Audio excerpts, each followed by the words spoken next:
So ayun guys, kakatapos lang ulit natin mag-install ng musical horn with 3-way horn. Ayan, ayan switch ng stock.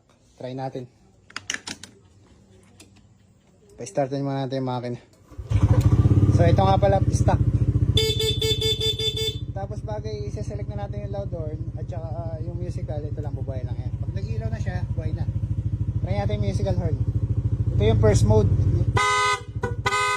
Ito yung second mode, yung rapid.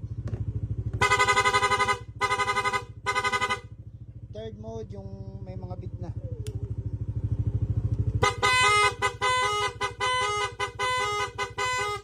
Fourth mode.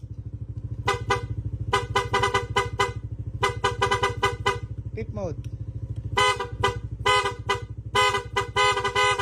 Mode number 6. 7.